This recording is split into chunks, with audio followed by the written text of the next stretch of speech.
walaupun dia orang yang infaknya luar biasa, tetapi selalu dia bebas lidahnya membuka aib orang lain, mencerita tentang orang lain atau apa, berarti masih ada salah di dalam ini. Ini bahaya.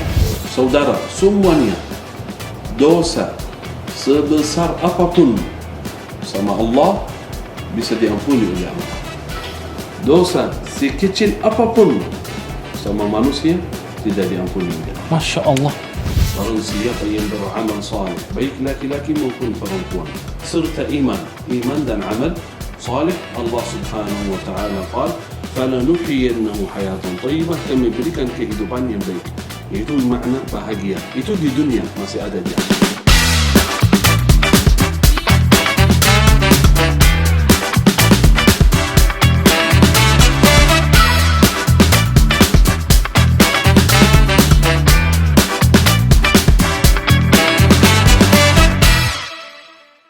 Assalamualaikum warahmatullahi wabarakatuh. Apa kabar teman JNE? Semoga semuanya dalam keadaan sehat. Doa dari kami di sini. Berjumpa lagi bersama saya, Ronald Surapraja, di podcast JNE Untold Story. JNE punya cerita. Kalau misalnya melihat, wah ngapain Ronald pakai baju seperti ini? Ada dua alasan. Yang pertama, baju yang saya pakai dari atas sampai bawah adalah produksi sendiri. Nah, usaha saya adalah membuat brand fashion namanya Laulaka. Ya, boleh di follow Instagramnya @laulaka.indonesia. Ya, kenapa saya promo? Karena ini tempat yang tepat. Soalnya saya kalau ngirim barang kemana-mana pakai JNE dong, ya. Jadi Laulaka ini adalah brand fashion yang saya buat justru pada saat pandemi. Idenya adalah saya pengen bikin pakaian atasan atau bawahan. Kayak ini celana sarung nih ya. Cirinya adalah selalu menggunakan kain-kain khas Nusantara. Batik, tenun, atau lurik. Ini pakai lurik. Gitu. Ini pakai ikat Sunda. Itu alasan yang pertama.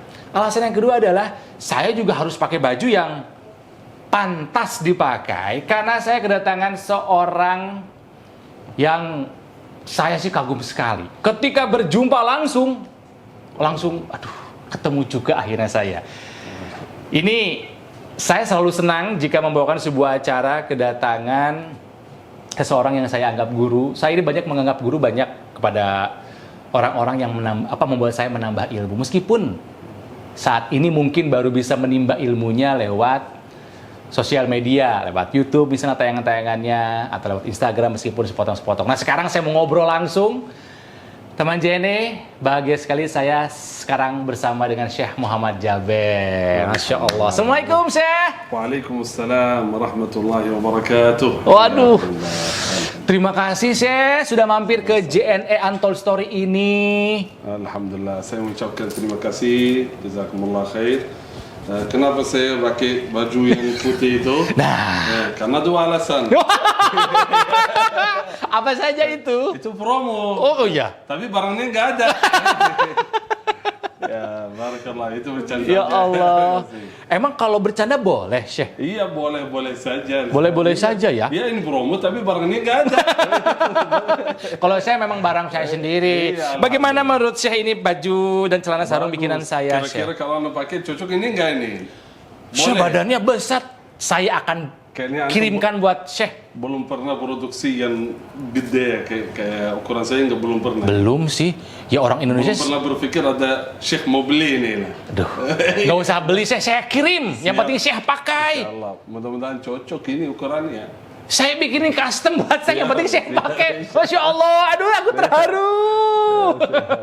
Baik. Tadi saya ngobrol sama beliau. Jadi Syekh, aku panggilnya Syekh apa dong? Syekh apa panggilnya? Nama Syekh aja gitu atau Syekh Muhammad Jaber atau apa? Terserah. Nggak tahu. Syekh Muhammad Jaber. Syekh Muhammad Jaber. Oke. Iya, boleh. Berasal dari Hadramaut. Iya, betul. Di Yaman. Betul. Tapi lama tinggal di Madinah. Atau gimana? Bukan lama, lahir di Madinah. Oh, lahir di Madinah. Besar di Madinah. Iya. Tapi orang tua memang dari Hadramaut. Iya, tapi juga lahir di Madinah, besar di Madinah. Jadi sebetulnya orang mana ini asalnya? Iya, nenek kakek itu asal dari Hadramaut. Asalnya nenek kakek nenek itu dari Hadramaut. Ya, Oke, di Madinah. Kenapa atau apa alasannya memilih dakwah di Indonesia? Kan jauh Syekh dari Arab Saudi ke Indonesia.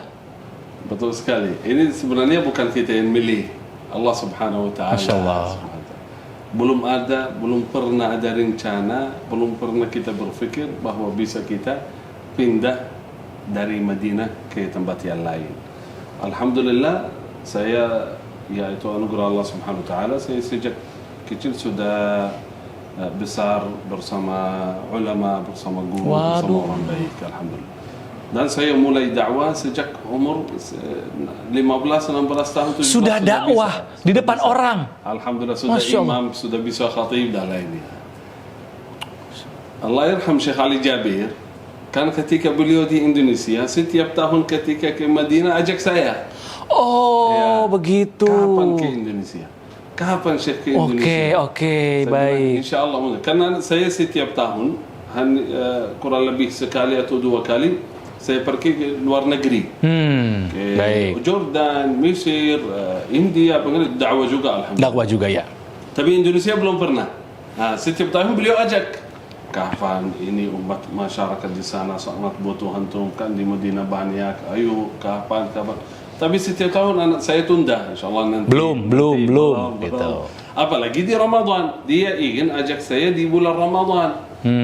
Mulai dengan salat tarawih di sana. Betul. Saya bilang, enggak mungkin saya salat tarawih saja di Madinah, di Masjid Nabawi, enggak mungkin. Tapi Masya Allah, luar biasa, Allah yarham Syekh. Diajak terus akhirnya. Iya. Di tahun 2011 diajak saya ke salat di bulan Ramadan di Jakarta, di Masjid Agung Sunda Kelapa. Jadi pertama kali ke Indonesia 2011. 2011 sebelum Ramadan, bulan Sya'ban baru saya datang. Salat tarawih dan qiyamul lail full di bulan Ramadan, 30 hari saya salat sendiri. Antusias jemaah luar biasa. Masya Allah, antusias jemaah ya, sampai habis Ramadan. Harapan besar kita tetap di Indonesia.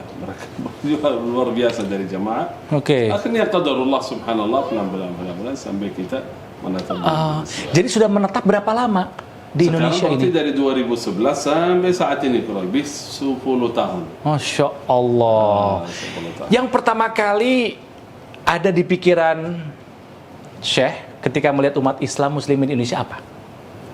Ya, kita sebelum datang kita subhanallah sudah tahu dan sudah belajar di madrasah, di sekolah, bahwa umat Islam yang terbesar itu di Indonesia.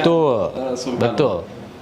Juga kita melihat Masya Allah antusias jamaah luar biasa, ya, kehadiran mereka, mencintai mereka, ulama, guru dan majelis ilmu itu luar biasa.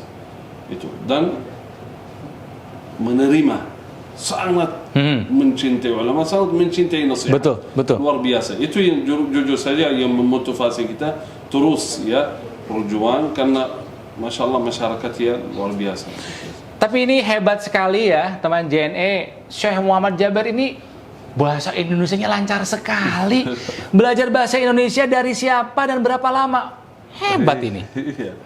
Itu kurang tahu saya. Kok kurang tahu? Kurang tahu jujur saja. Karena bahasa Indonesia karena nggak ada kursus kan, nggak ada kursus atau nggak ada orang yang bisa ajarin. Gimana jadi caranya? Tidak ada privat, tidak ada? Tidak ada kursus privat atau dari teman, nggak ada. Cuma ngobrol saja, kita dengar itu pelan-pelan.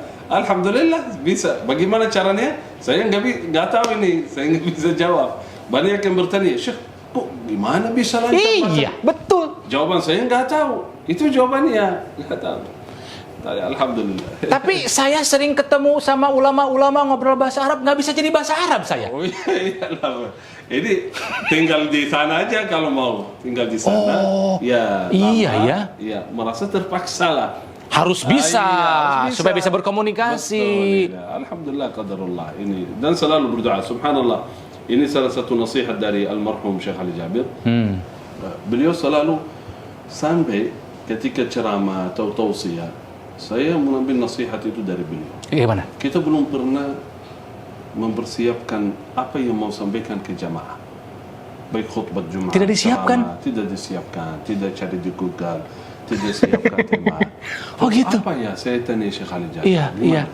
Ya, sebelum kita naik mimbar, sebelum kita mulai, kita mohon kepada Allah Subhanahu wa taala. Ya Allah. Rabbi shrah li sadri wa yassir li amri Wahlul 'uqdatam min lisani yafqahu qawli. Ya Allah, berikan ilmu yang bermanfaat bagi mereka. Mereka yang hadir dari jauh-jauh, ya Allah berikan ilmu, ya Allah. Wow. Insyaallah. Udah, mengalir. Gimana kita nggak tahu. Nah, begitulah bahasanya. Begitulah bahasa. Nah, begitulah bahasa. Saya tanya dulu Syekh Ali, bagaimana antum belajar bahasa ini? Kan Syekh Ali duluan. Datang duluan beliau. Ya. Bagaimana antum? Lancar, luar biasa ini. Kira-kira bukunya apa? Kata beliau nggak ada. Kursusnya atau siapa yang bisa ajar? Tidak ada juga. Tidak ada. Oh gimana? Wow. Dia kata doa aja Syekh. Doa. Masya Allah. Minta bahasa untuk apa? Untuk menyampaikan ilmu, dakwah kepada masyarakat. Ya Allah, bantulah saya agar saya bisa komunikasi, bisa mengajak mereka kepada kebaikan. Doalah kepada Allah. Allah Subhanahu wa taala. Subhanallah. Allah taqabbal. Semoga diterima Allah Subhanahu wa taala. Itulah. Masya Allah. Syekh, doa yang tadi saya sebutkan, saya juga selalu mengucapkannya sebelum kerja. Karena kan pekerjaan saya itu memang dari lisan. Saya di depan mikrofon di radio, di TV, sekarang buat podcast, pasti dari lisan. Nah, saya doanya sama. Itu memang buat betul, kelancaran lisan ya. Minta pertolongan Allah ya. Karena itu kalam itu dari mana? Ini coba berpikir ini. Ini sekarang kita ngobrol ya. Itu gimana caranya? Dari mana itu? Kalamnya suaranya dari mana? Kenapa bisa keluar suara? Apalagi ini kata-katanya apa ini gitu. 1 menit ke depan kita belum tahu apa yang kita mau ngobrol. Betul. Itu dari mana? Dari Allah Subhanahu wa taala. Selalu minta kepada Allah Subhanahu wa taala. Apapun hajat kita, minta kepada Allah Subhanahu wa taala. Setiap langkah, setiap hajat, setiap urusan, Masya Allah, minta kepada Allah Subhanahu wa taala. Ya Allah, la haula wa la quwwata illa billah. Saya tidak mempunyai apa-apa. Saya tidak bisa menajak, saya tidak bisa apapun kecuali atas izin-Mu ya Allah. Kekuatanmu. Itulah Allah Subhanahu wa taala. Waduh. Ini begitu menenangkan, begitu membuat nyaman berbincang dengan Syekh Muhammad Jabir ini. Karena memang Islam itu seharusnya memang begitu ya, Syekh. Islam yang ramah, bukan Islam yang marah. Betul. Betul ya, Syekh ya? Betul sekali. Iya. Tapi faktanya di Indonesia ini banyak yang ya mungkin karena perbedaan pandangan, kadang suka menyikapi beragama itu dengan tensi yang tinggi gitu. Syekh, bagaimana itu supaya Islam itu memang yang selalu yang seperti yang Syekh tunjukkan seperti ini? Sebenarnya semakin dekat sama Allah Subhanahu wa taala semakin rendah. Hatinya semakin rendah.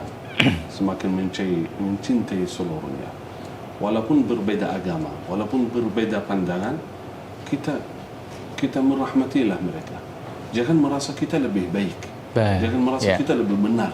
Ya, walaupun keyakinan kita bahwa agama Islam, misal kalau kita bicara mengenai perbedaan agama, walaupun keyakinan kita inna ad-dina 'inda Allahil Islam, sesungguhnya agama di sisi Allah Subhanahu wa taala yang menerima oleh Allah Subhanahu wa taala adalah Islam. Ya, betul. Tetapi bukan artinya kita meremeh atau mencaci maki atau kita memandang rendah orang lain. Betul. Nah, itu bukan artinya itu. Kalau antum merasa benar, ya harusnya antum mengajak mereka kepada sesuatu yang benar. Iya. Bagaimana caranya? Bil hikmati wal mau'izatil hasanah. Kan kita bukan ini khususnya ini ada ingkarul munkar misal, baik berbeda agama atau berbeda pandangan atau orang itu jauh dari Allah. Dianggap orang itu jauh, dia melakukan hal yang tidak ridha Allah. Iya. Ketika kita melihat seorang ini, harapan kita apa? Tujuannya apa sebagai orang mukmin? Sebagai kita dalam jalan yang benar. Harapannya apa? Harapan mengajak dia. Harapan dia tinggalkan apa yang dia lakukan. Supaya dia berubah. Menjadi baik. Bukan tujuannya, saya sudah sampaikan. Iya. Ini. Bukan saya sudah sampaikan. Hati-hati, awas. Bukan itu tujuannya. Wa ma arsalnaka illa rahmatan lil alamin. Tujuan saya bagaimana dia bisa berubah menjadi lebih baik. Itu falyughayyirhu. Nabi SAW bersabda, siapa yang melihat sesuatu kemungkaran, falyughayyirhu. Artinya merubah. Harus dia rubah, betul, kemungkaran. Kalau kita anggap ketika kita memberikan sesuatu dengan ucapan atau kita melakukan hal, dia tidak merubah, bahkan terjadi masalah lebih besar, lebih baik diam. Jangan, udah tujuan saya sampaikan. Tidak. Kalau kita anggap, saya ulang lagi, ini penting sekali. Kalau kita anggap, kalau saya memberikan nasihat, atau melakukan hal, dia tidak berubah mungkarnya, bahkan akan jadi lebih besar lagi, lebih parah lagi, lebih baik diam. Karena harapannya bukan, saya sudah sampaikan, ini angkat tangan saya. Tidak. Harapan tujuan bagaimana berubah menjadi lebih baik. Bagaimana caranya? Kondisikan. Ya, baik. Jadi harus bisa mengerem juga kitanya. Jika melihat kemungkaran, jika memang kita mampu merubahnya menjadi kebaikan, boleh lakukan. Tapi kalau misalnya bikin malah tambah parah, berlarut-larut, lebih baik diam. Karena Islam itu yang saya tahu merangkul, bukan memukul. Betul. Islam itu mengajak, bukan mengejek. Betul ya? Betul sekali, insyaallah. Malu saya kayak orang bener aja ngasih tahu. Waduh, malu ayah. Syekh dengan pakaian gaya seperti ini putih-putih. Saya hitam-hitam. Penutup kepalanya pun berbeda. Tapi kita kan sama-sama Islam, sama-sama Muslim. Bukan masalah dong gaya berpakaian? Iya, betul ya. Tidak masalah kan? Sama sekali tidak ada masalah. Walaupun tidak tutupin kepala atau apapun, itu sebenarnya tidak ada masalah. Seorang Muslim harusnya tidak mempunyai masalah sama siapapun. Harusnya, ya, jangan sampai ya karena bedanya pandangan atau apa, jangan sampai walaupun dalam hati. Walaupun kita bukan disebutkan lisan, ya hanya disebutkan atau melakukan, ya, karena Nabi SAW bersabda dalam hadis sahih, al-muslimu, muslim yang benar itu man salima al-muslimuna min lisani wajhi, yang menyelamatkan seorang muslim, saudara muslim, dari lidah dan dari tangan. Jangan sampai kita membuat sesuatu yang mengecewakan mereka, atau membuat mudarat bagi mereka, baik ucapan maupun tangan. Itu muslim yang sejati, yang tidak meributkan orang lain. Itu. Dan bukan hanya melalui lisan atau tangan saja, salah satu sebab menjadikan kita masuk ke dalam surga, jalan lebih mudah, lebih cepat daripada amal, daripada salat, daripada siyam, daripada puasa dan amal saleh, itu membersihkan hati, insyaallah, dari segala penyakit, caci, maki, dengki, hasud, sama seluruh muslimin. Kalau kita bisa mampu membersihkan hati dari segala penyakit, ini jamin ahli surga. Jamin ahli surga. Bukan saya yang menjamin, tapi Rasulullah SAW yang menjamin. Itu saja, walaupun tidak punya amalan. Ada kisah, saya kurang... Walaupun tidak punya amalan? Bukan tidak punya amalan sama sekali. Jangan berarti kau udah begitu jadi nggak ngapa-ngapain. Nah, coba nih. Ini penting sekali untuk semua. Karena apa? Karena banyak di antara kita, mohon maaf ya, yang sibuk bekerja, menjaga salat, ibadah, baca Quran, sedekah dan lainnya, tetapi belum bisa menjaga lidah. Waduh, itu bahaya. Bahaya sekali. Walaupun dia salat di saf pertama, walaupun dia orang yang infaknya luar biasa, tetapi selalu dia bebas lidahnya, membuka aib orang lain, mencerita tentang orang lain atau apa, berarti masih ada salah di dalam ini. Ini bahaya. Nabi SAW pernah duduk bersama sahabat di masjid. Nabi SAW berkata, kalian ingin melihat seorang ahli surga? Kata sahabat, ya, mana ya Rasulullah? Siapa? Ini baru masuk seorang fulan biasa, masuk baru selesai wudu, salat 2 rakaat. Kaget. Ini fulan tidak terkenal, bukan fulan. Sampai di hati tidak disebutkan nama.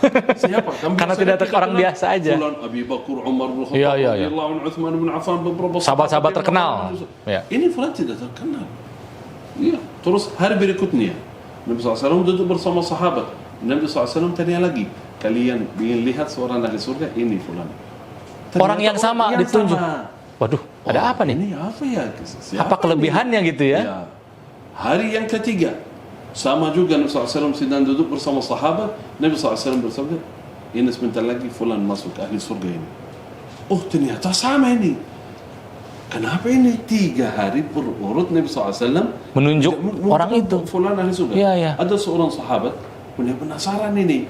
Sama kita kan, kita ingin tahu Kelebihannya apa? Kelebihan apa ya ini? Iya. Seorang sahabat namanya Abdullah bin Amr. Coba kita kenal ini fulan. Abdullah Terkenal. bin Amr bin al-As. Betul. Ya, kira-kira ini apa ya amalannya? Ya. Nabi SAW bersaksi 3 kali bahwa fulan ini Ahli surga. Udah, ayo kita kejar. Anak mau lihat ya ini amalannya apa. Setelah selesai salat, pulang kan, masing-masing ke rumah. Dia kejar beliau. Diikuti. Ikuti sampai masuk rumah, udah tahu rumahnya. Ketuk pintu Abdullah bin Amr. Tek tek tek tek. Assalamualaikum. Waalaikumsalam. Ahlan Abdullah. Ini Abdullah bin Umar, anak seorang sahabat yang cukup Tinggi. kenal Ya, ini ya. Amr bin al-As. Ya, ya. Ya silakan.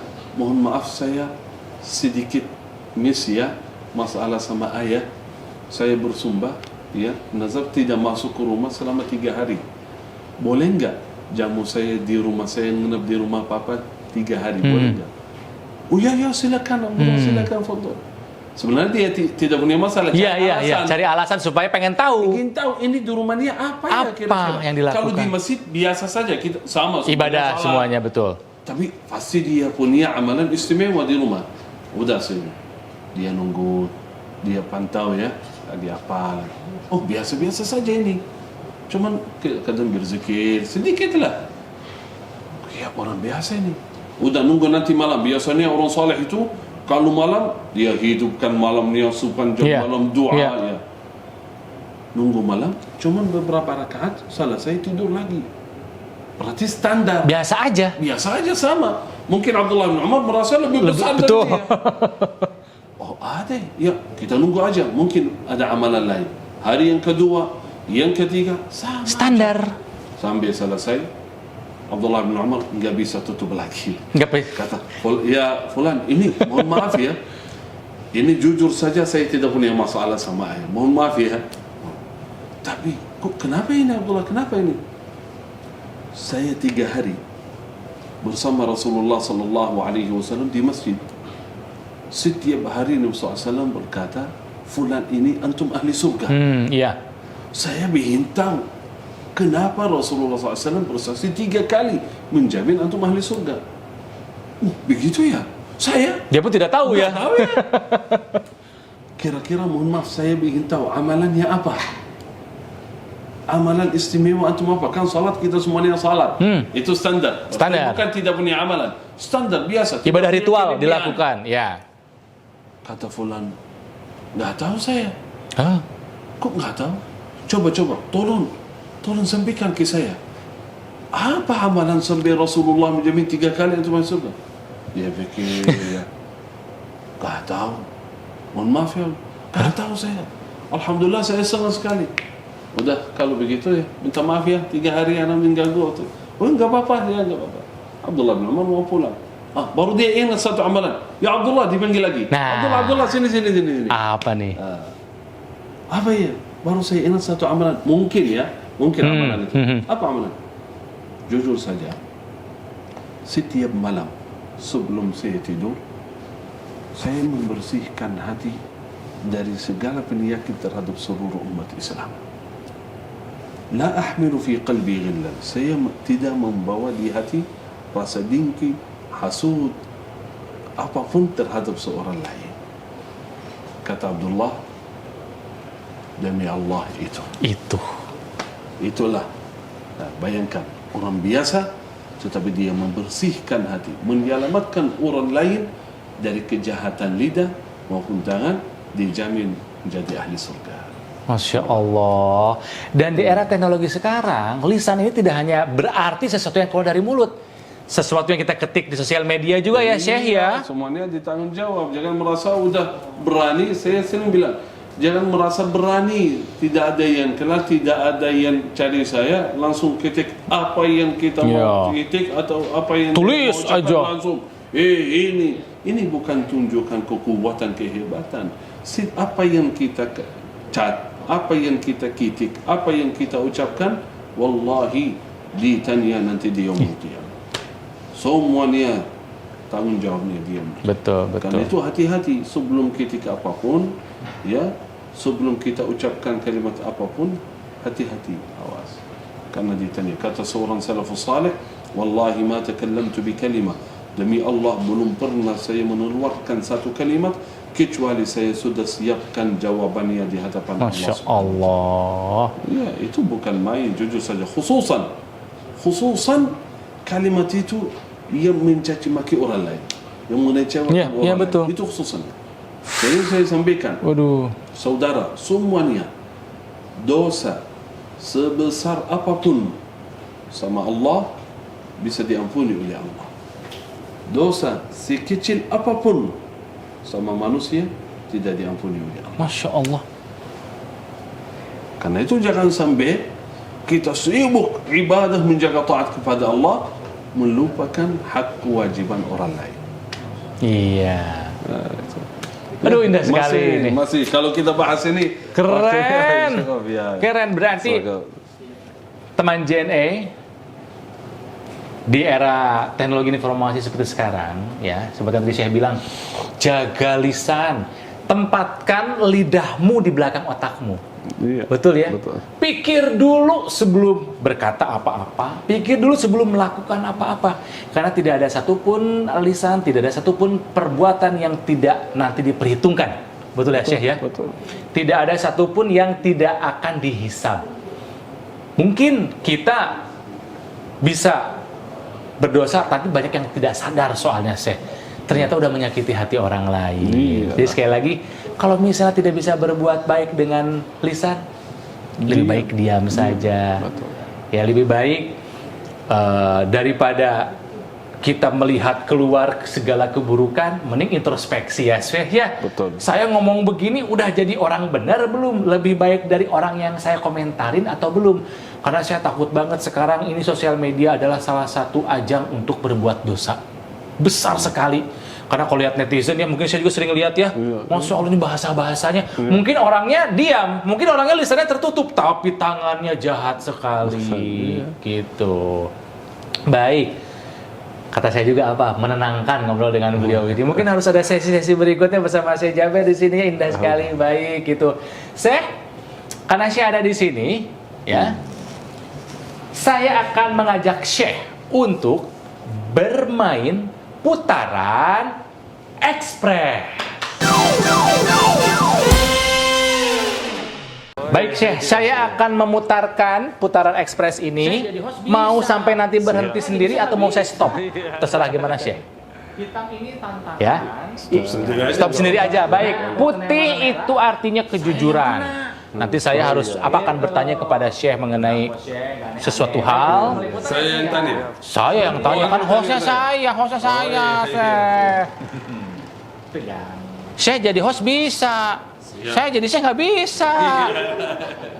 Hitam ini tantangan, ya. Terus nanti kalau misalnya, nah kalau kena yang warna merah, saya yang kena. Gitu. Tenang kok, Syekh, nggak aneh-aneh. Baik, kita akan mulai putar ya, Syekh ya. Seberhentinya ya. Take out baru masuk. Tegang.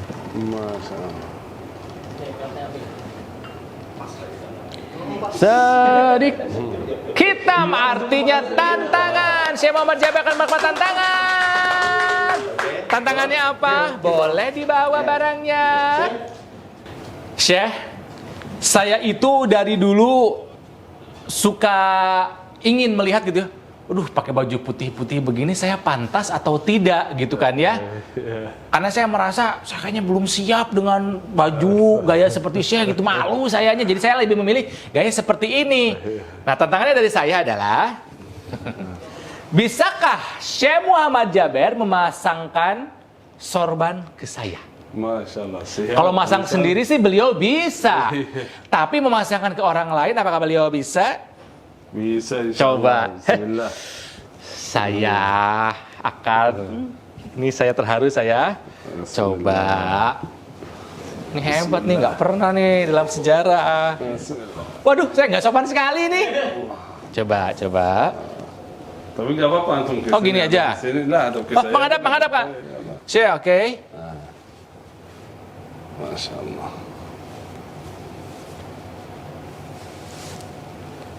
Nah, ini pelajaran buat teman JNE juga nih yang selama ini pengen mencoba mengikat sorban tapi nggak bisa gitu ya.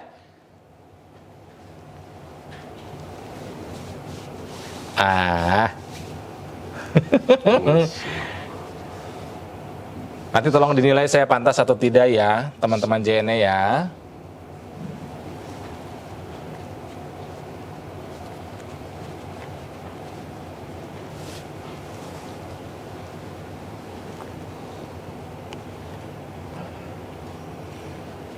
Duh, penasaran seperti apa bentuk saya. Sudah sih?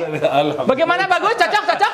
Alhamdulillah. Oh, itu ada kaca. Insyaallah, semoga menjadi orang yang baik, Masya yang saleh. Allah. Ya, karena antum punya Masya Allah komunikasinya luar biasa. Amin, amin. Insya Allah selalu memberikan kebaikan kepada masyarakat. Amin ya Allah. Aku berasa kayak Opik loh. Tombo hati ya. Cocok ya saya? Iya cocok, tapi masih kurang sedikit. Tapi Insya Allah. Nanti saya akan privat deh sama Syekh ya. Baik, Syekh. Ini pertanyaan terakhir yang selalu saya tanyakan kepada setiap tamu, teman saya yang hadir di sini. Dalam Islam, arti bahagia itu apa sih? Apa bahagia dalam Islam itu? Bahagia itu, ia memiliki kebahagiaan adalah Allah Subhanahu wa Ta'ala. Allah yang menciptakan alam semesta ini, Allah yang memiliki aturannya, Hayyun Qayyum, dan Allah memiliki kebahagiaannya. Allah yang memiliki kebahagiaan, baik. Artinya kebahagiaan itu bukan tergantung apa yang kita miliki, tetapi tergantung hubungan kita sama Allah. Allah Subhanahu wa Ta'ala tentukan di dalam Al-Quran, barang siapa yang beriman dan amal saleh, itu keadilan Allah. Man amana wa amila salihan, beriman amal saleh, falanuhyiyannahu hayatun tayyibah. Allah berikan kehidupan yang baik. Masya Allah. Allah Subhanahu wa Ta'ala berfirman dalam Al-Quran, A'udzu billahi minasy syaithanir rajim. Bismillahirrahmanirrahim. Man 'amila salihan min dzakarin aw untha. من عمل صالحا من ذكر أو أنثى وهو مؤمن فلنحيينه حياة طيبة. Barang siapa yang beramal saleh, baik laki-laki maupun perempuan, serta iman dan amal saleh, Allah Subhanahu wa Ta'ala qala falanuhyiyannahu hayatan thayyibah, kami berikan kehidupan yang baik. Itu makna bahagia. Itu di dunia, masih ada di akhirat. Kebahagiaannya kayak apa? Tidak bisa kita tentukan. Berarti kebahagiaannya bukan ketika milik rumah mewah atau mobil mewah atau nama yang terkenal atau apa, bukan. Karena banyak orang yang punya mobil mewah, rumah mewah, jabatannya tinggi, tetapi tidak merasa bahagia, tidak nyaman. Nah, banyak orang yang tidak mempunyai apapun tetapi merasa bahagia. Itu dari mana? Dari Allah Subhanahu wa Ta'ala. Ini sedikit cerita. Ada seorang kaya di Arab, ada seorang kaya, rumahnya besar, ya, mobilnya mewah. Pernah beliau berjalan bersama supir. Ketika beliau dalam perjalanan melihat seorang di pinggir jalan, dia lagi tidur. Tidur. Kaget dia, suruh supir, berhenti. Mundur. Sering kan di pinggir jalan kita lihat dia di motor lagi. Ya tidur di motor gitu ya. Tidur ini, kok nggak jatuh ini atau apa? Tidur. Suruh supirnya balik. Dia bangunin fulan ini. Bangun. Dia bangun. Maaf saya mau tanya, bagaimana bisa tidur? Kok bangunin saya tanya bagaimana tidur ini? Ya ada apa ini? Ya saya mau tanya tidurnya bagaimana? Tidurnya begini. Ya tidurnya begitu, iya. Gimana caranya? Di pinggir jalan, ini berisiknya luar biasa. Panas gitu ya. Saya rumahnya besar, kasurnya ribuan, hartanya mahal, jual kasur, AC-nya dingin, belum bisa tidur saya. Punya segalanya, itu kan. Saya kurang tahu. Tidur aja ya, Pak. Maaf, ganggu. Tidur lagi. Begini. Berarti subhanallah, kebahagiaan nyaman itu, istirahat itu bukan tergantung apa yang kita miliki. Perbaikilah hubungan sama Allah Subhanahu wa taala. Wallahi pasti bahagia dunia akhirat. Gimana caranya? Serahkan kepada Allah Subhanahu wa taala. Indah sekali. Dan yakin tidak ada cara, saudara semuanya, khususnya teman JNE, tidak ada cara membahagiakan diri, membahagiakan keluarga kecuali kita perbaiki hubungan kita sama Allah Subhanahu wa taala melalui iman dan amal soleh. Iman dan amal soleh. Nah, teman-teman JNE, jadi ingat kata Syekh Muhammad Jaber bahwa kebahagiaan yang sesungguhnya itu adalah bukan dari sesuatu yang kita miliki. Tapi kebahagiaan sesungguhnya adalah ketika kita dekat dengan Allah, Sang Maha Pemberi kebahagiaan. Lakukan tadi yang sudah diberikan oleh Syekh Muhammad Jaber, iman dan amal soleh. Kita masing-masing pribadi semua melakukan, akhirnya apa? Menjadi bahagia bersama. Ini Betul, ya? ini bahagia di dunia, masih ada di akhirat nanti. Kalau saya jelaskan kebahagiaan di akhirat, luar biasa. Pasti. Masih ada lebih besar lagi. Cukup kebahagiaan di sana selamanya. Selama abadi. Khalidina fiha abada. Nanti saudara, coba berpikir, abada itu artinya apa? Selamanya. Selamanya artinya berapa? 100 tahun, 200 tahun, 300 tahun, 100 tahun. Kalau antum kaya, punya apapun segalanya, pasti suatu saat kita tinggalkan semua. Walaupun hidupnya nikmat, bahagia, rumah, mobil, gaji, harta besar semuanya, pasti suatu saat tinggalkan semua. Tapi di sana abadi, khalidina fiha abada. Semoga kita insyaallah bahagia. Amin ya Allah. Amin ya Allah. Amin ya Allah. Baik. Itulah definisi bahagia. Ya, penjelasan dari Syekh Muhammad Jaber. Nah, sekarang saya juga mau berbagi kebahagiaan. Mudah-mudahan ini buat Syekh Muhammad Jaber berkenan untuk menerimanya. Ini ada 2 paket dari JNE, Syekh. Jadi yang ini dulu ya. Nah, kepada yang terhormat Ustadz Syekh Muhammad Jaber. Masya Allah. Ini paket tuh. Ini campaign dari JNE, Syekh, bahagia bersama. Masya Allah. Itu luar Gitu kan biasa. ya. Gitu. Dan Berarti bukan bahagia sendiri. iya, bahagia harus bersama, betul kan? Ya, itu karena kalau kita mempunyai sesuatu kenikmatan, kebahagiaan, kita suka mengajak orang lain. Nah, itu dia. Luar biasa, Masya Allah. Ini ada bukunya dan juga ada merchandise yang berkaitan dengan buku Bahagia Bersama ini. Ini buat Syekh. Nah, ini satu lagi. Ini adalah bentuk paket adbox dari JNE. Gitu. Boleh, silahkan dibuka. Kalau ini bisa dibuka. Bisa? Bisa. Sekarang bisa? Bisa, silahkan. Kira-kira Coba. apa ya? Kira-kira apa ya? Oh, surprise Ada ini. kertas. Coba boleh dibuka, Syekh? Mohon maaf. Pakai bahasa Arab atau bahasa Indonesia? Silakan dibaca dan diperlihatkan ke kamera apa kira-kira? Masya Allah. Ada 10 juta rupiah Iya, dari JNE, Syekh.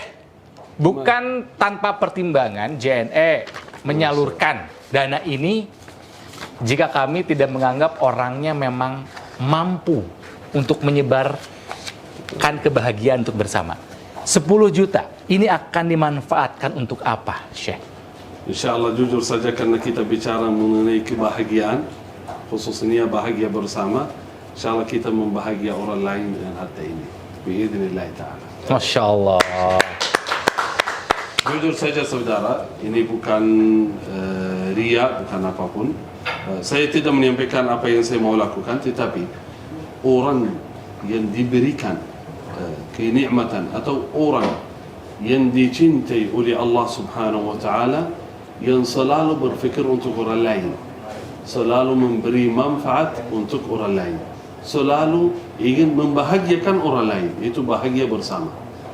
Karena itu sering ketika saya sampaikan amalan yang bisa mengantar kita ke dalam surga, saya suka sampaikan begini, saudara, amalan itu jangan simpan untuk diri sendiri, sampaikan ke keluarga, teman, sahabat, karena harapan seorang mukmin bukan masuk surga sendirian, tetapi bagaimana bisa masuk surga beserta keluarga dan sahabat semua. Itu Bahagia namanya bersama. Ah, indah sekali. Bahagia bersama. Ya Allah, terima kasih Syekh Muhammad Jaber telah meluangkan waktunya hari ini. Ya, dan semoga teman JNE, perbincangan saya dengan Syekh Muhammad Jaber bisa mencerahkan hati Anda.